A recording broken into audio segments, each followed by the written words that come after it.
Financial একটা সমস্যা, সেই ফিনান্সিয়াল সাপোর্ট এখানে কোনো প্রকাশক দেন না। গ্রাফিক নভেলের সঙ্গে কমিক্সের কিছু ছোট ছোট টেকনিক্যাল পার্থক্য আছে।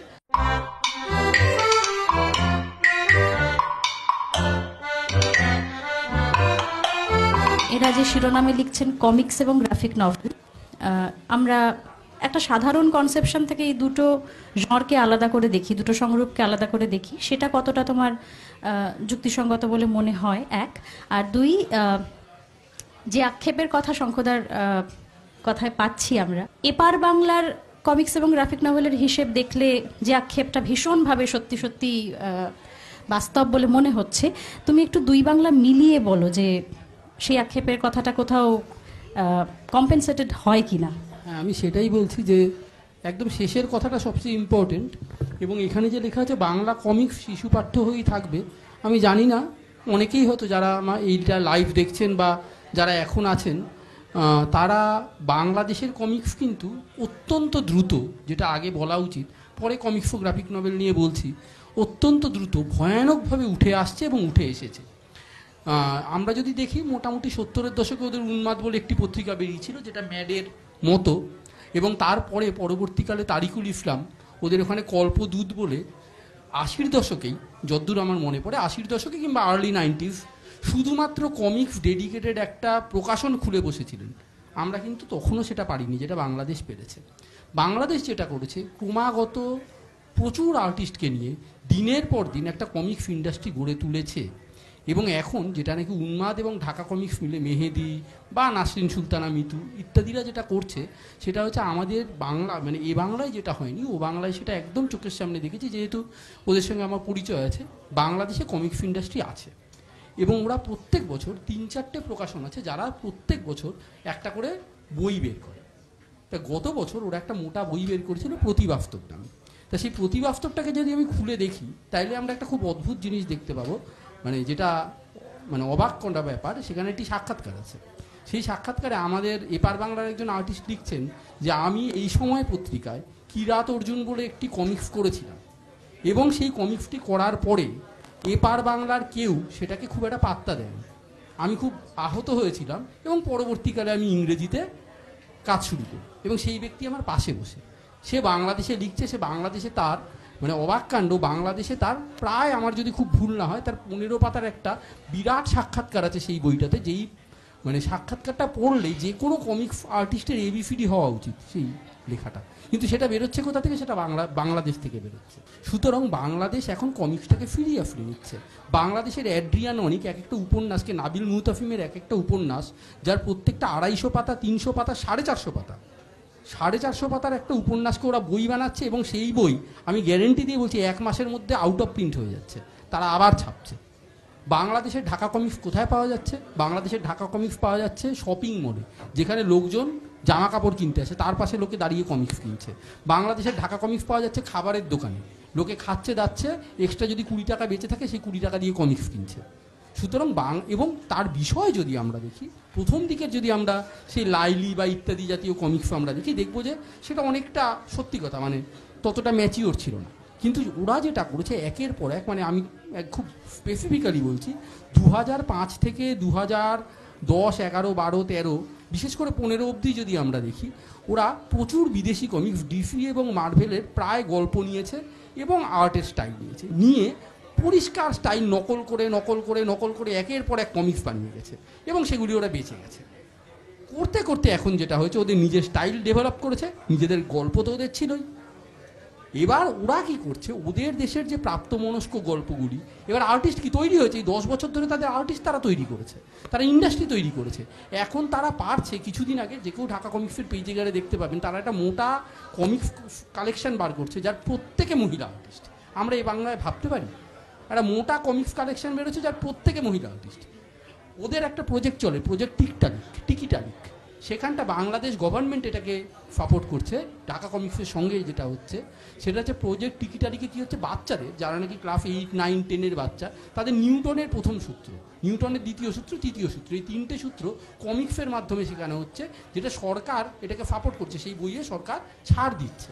তার মানে কমিক্স বইয়ের পিছনে কিন্তু সরকারেরও একটা চিন্তা ভাবনা আছে। সবচেয়ে বড় কথা যেটা নাকি আমরা আলোচনা করি বারবার, যে আমাদের এখানে বাজার নেই।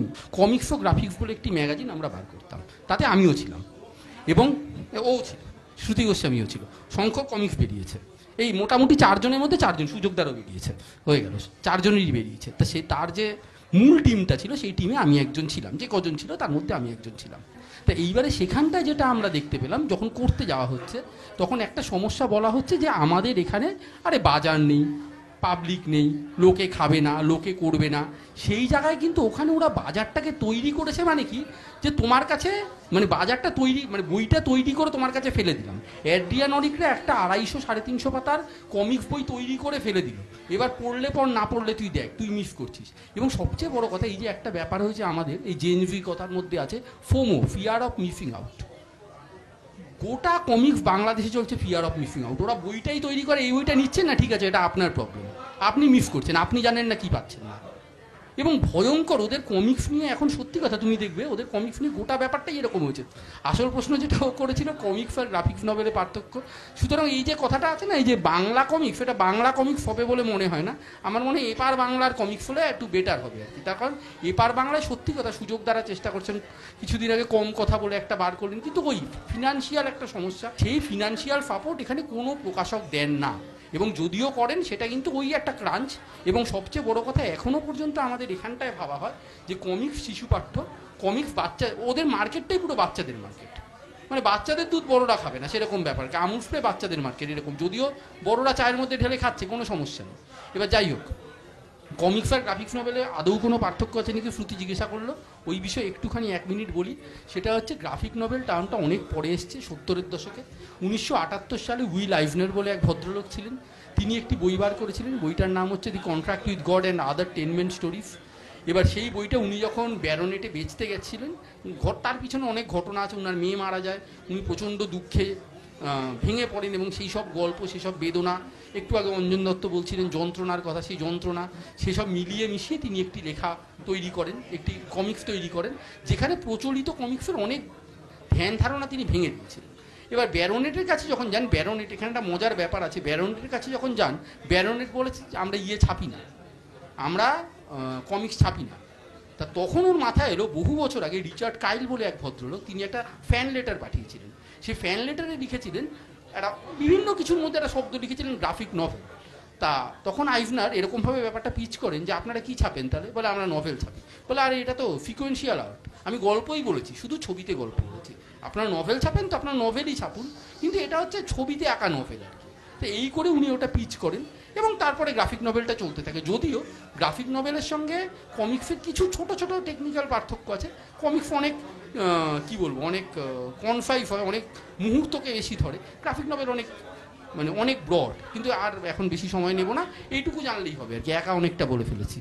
আমি জিজ্ঞেস করছিলাম যে আমাদের কনসেপশনে কমিক্স আর গ্রাফিক নভেলকে আমরা এতটা দুটো আলাদা আলাদা ক্ষেত্র এভাবে করে কেন রাখছি। কারণ আমার মূল সংশয়টা যেখানে তৈরি হচ্ছে, সেটা আমি সুযোগদাকেও একটু জিজ্ঞেস করছি, যে কমিক্স বলতে আমরা শুধু তার মানে কি কিছু কমিক ব্যাপারই বুঝছি, যার সঙ্গে হাসি মজা ফান এগুলো জুড়ে থাকছে? মানে আমাদের কাছে কমিক্স বলতে নারায়ণ দেবনাথের হাঁদাভোদা নন্টে ফন্টের যে ফানিস ক্যাটাগরিটা, সেইটাই কি শুধু একটা মডেল হয়ে আদর্শ হয়ে থাকছে, যে কারণে আমাদের মনে হচ্ছে যে এটা শুধু বাচ্চাদেরই হওয়ার যোগ্য, এরকম কিছু? এটা আসলে একটা লোকের মানে কি বলবো, এটা একটা ধারণা হয়ে গেছে। মানে লোকে সাধারণত মানে আমি লোকজনের সঙ্গে কথা বললে মনে হয় যে লোকে ভাবে গ্রাফিক নভেল মানে খুব সিরিয়াস কন্টেন্ট, আর কমিক্স হলো যাতে ওই কলার খোসা আচার খাচ্ছে, মানে ওই ধরনের ফানি কন্টেন্ট আর কি। কিন্তু ব্যাপারটা আসলে তা তো নয়। মানে টেকনিক্যালি কৌশিকদা যেটা বললো সেটা একেবারেই ঠিক, যে খুব সামান্য কিছু টেকনিক্যাল তফাৎ আছে। এছাড়া সত্যি কথা বলতে কি কমিক্স আর গ্রাফিক নভেলের আলাদা কোনো সেভাবে আলাদা করা যায় না। শুধুমাত্র আমি দেখেছি গ্রাফিক নভেলের ক্ষেত্রে স্টোরি টেলিংটা অনেক ইলাবোরেট হয়, অনেক মুহূর্তকে ধরা, যেটা কিন্তু কমিক্সের ক্ষেত্রে সেটা ব্যাপারটা সেরকম নয়। একটু সুযোগ দেখে বলছি, বরং আমার মনে হয় যারা পড়েন তারা জানেন কমিক্স গ্রাফিক নভেল প্রায় একরকম, মাঙ্গা একেবারে আলাদা।